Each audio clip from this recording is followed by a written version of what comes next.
Good morning. Good morning.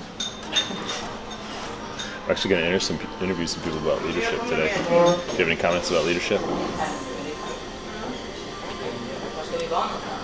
Excellent. Attitude reflects leadership, Captain. There you go. That's the worst attitude I ever heard. Attitude reflect leadership, Captain. Hey everyone, it's day 3 at VMworld, and I am with one of my absolute favorite leaders here, Chad Sakach. And I love you too, brother. I have my own reasons on what makes a great leader, but what I love about Chad is that he's all about the people. But I wanted to get just like 30 seconds of your time and ask, in your mind, what makes a leader, and then what makes them a great leader?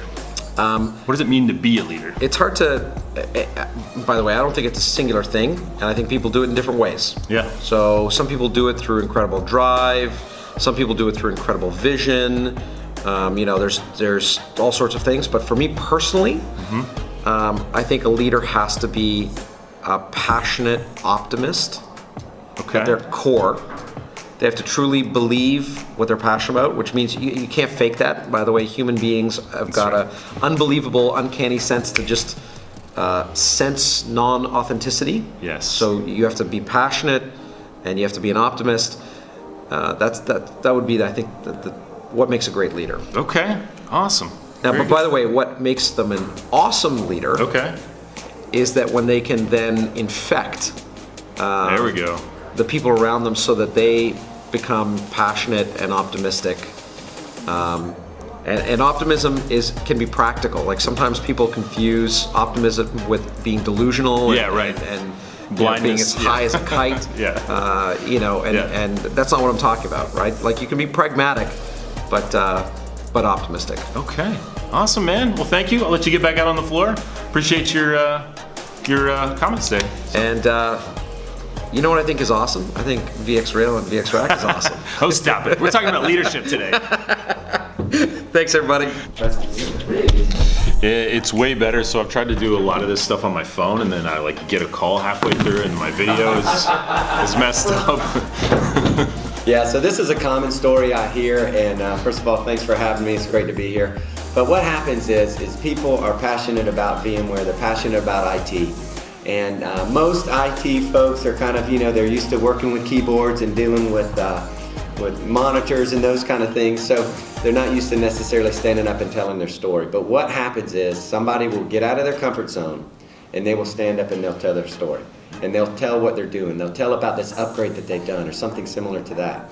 And yeah, the first few seconds they're a little nervous and maybe there's an in there too many times, that sort of thing. But once they get that whiteboard out and they start drawing and they're like, realize I'm just talking to my peers here and we're all in this journey together.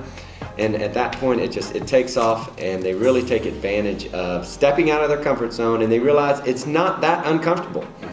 And then their careers take off, and their ability to excel either within their company, or maybe they're looking to get with a partner, or maybe even VMware.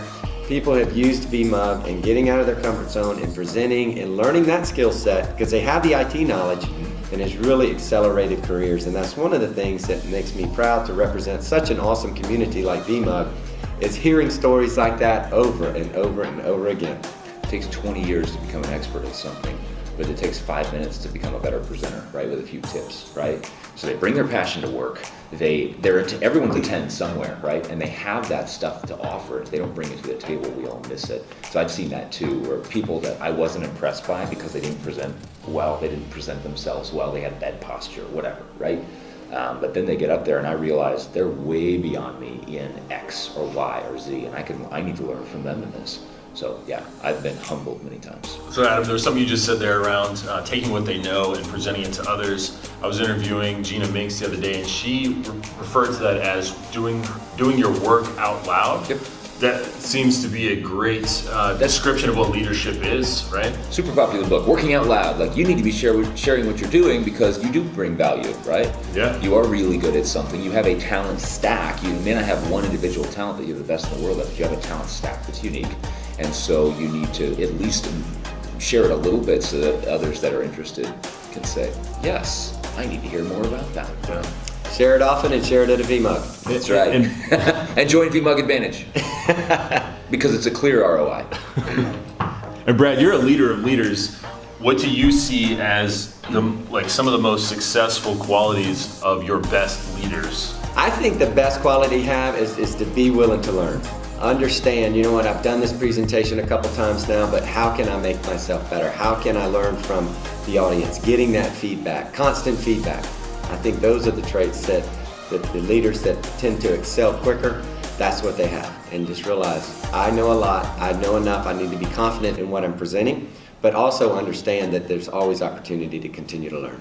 All right, John, we're talking to people about leadership today. What makes you a leader, first of all, and what makes you a great leader? You have any thoughts on that?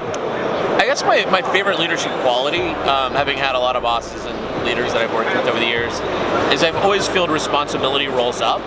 So anything that happens with anyone who's leading, they take responsibility, they own that problem, even when it's not something they did, it's someone who maybe works, is working for them or otherwise. They take ownership of that, they work with them, they don't just blame them or yell at them, they go apologize to the customer, whoever is impacted. They take it upon themselves to say, okay, how did I not enable them, how did I not train them? And they view that more as a personal responsibility. It's, problems have to roll uphill.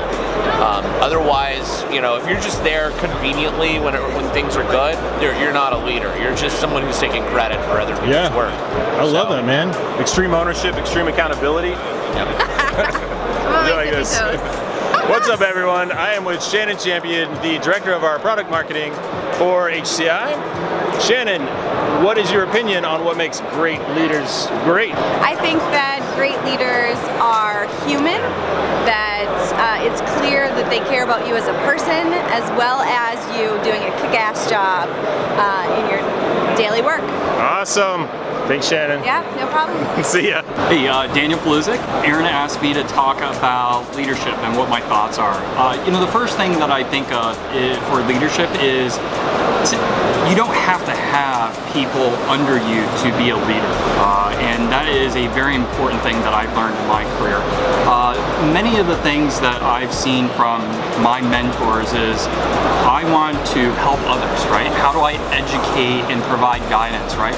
But also learning from those experiences, right? When I mentor somebody, I'm trying to provide my experience, my expertise on a path progression, either in a certain job field or I want to change operation, what I want to do for my career, right?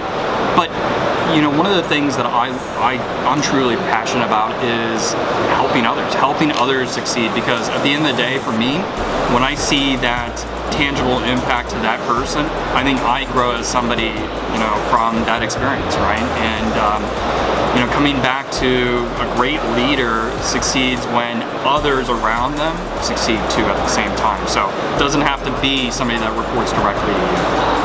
Thank you. Yo, that was awesome. That was awesome. I love every point that you just made there.